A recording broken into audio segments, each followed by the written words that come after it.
the word self-inquiry could be used to explain the process of asking the question, who am I, or what am I, depending on what resonates with you. There's no right or wrong with that question. It's just one might feel better or more accurate or more resonant at one particular time, and the other at another time. But it's basically what arises naturally very early on with awakening. Right at the beginning, we start questioning who we are. So we start realizing that maybe I'm not the person I thought I was. I'm not this person with this name and these ideas and this job and all these things that I've been told, this person that I've been told that I am. So if I'm not that, then who am I, or what am I? So it's very natural to ask this question. And then self-inquiry practice just takes that a lot further. So it takes that natural question that arises organically and turns it into a spiritual practice. So very simply and traditionally, the practice of self-inquiry would be what we're really trying to do with this question of who am I or what am I, is to get an experience of what we are. We're not looking for an answer from the mind. And in fact, if we get an answer from the mind when we ask the question, we can be confident that that is not it. This is not a practice for the mind. This is to help you to get outside of the mind. And so the equivalent in Zen would be to do a koan, where we're trying to, what was my true face before my parents were born?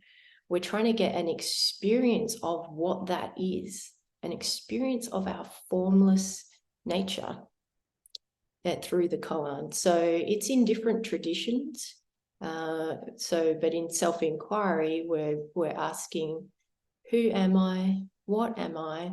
As a way to get an experience of who or what we are, not a conceptual understanding.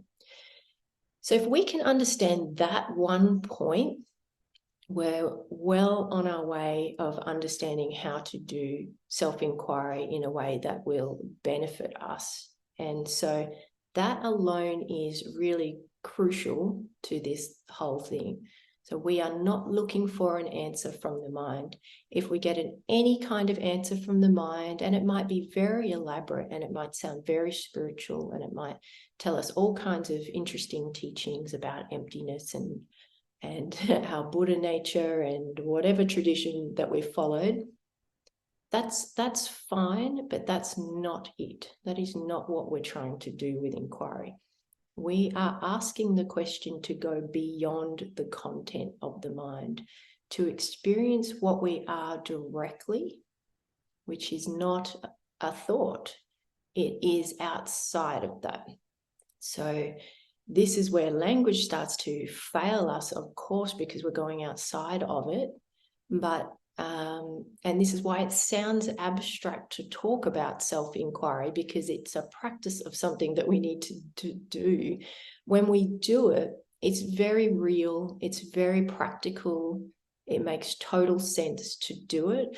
To talk about it sounds a little bit lofty and abstract, but not to do it.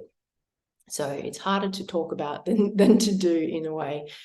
But it helps for me to communicate to you what it is you're trying to do with this practice, and then you find your own way with it. So ultimately, self-inquiry is an intuitive practice that will evolve over time and will go off into all kinds of wonderful directions, and you'll use it as much as you could say what wants to be used in your own awakening process. So it could become a really big focus for you, and something that you're doing ongoing, like every day through awakening.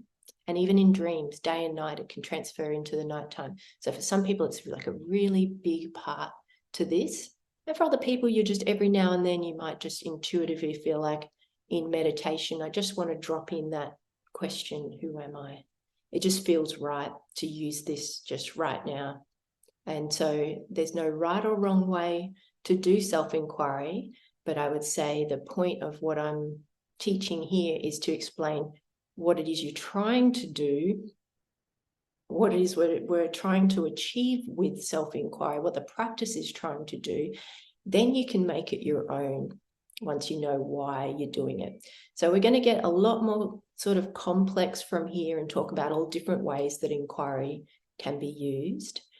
But even if you just take that one tip and that's all you remember from this talk, you can make wonderful progress just with very simply sitting in meditation, and when everything started to settle down, become still.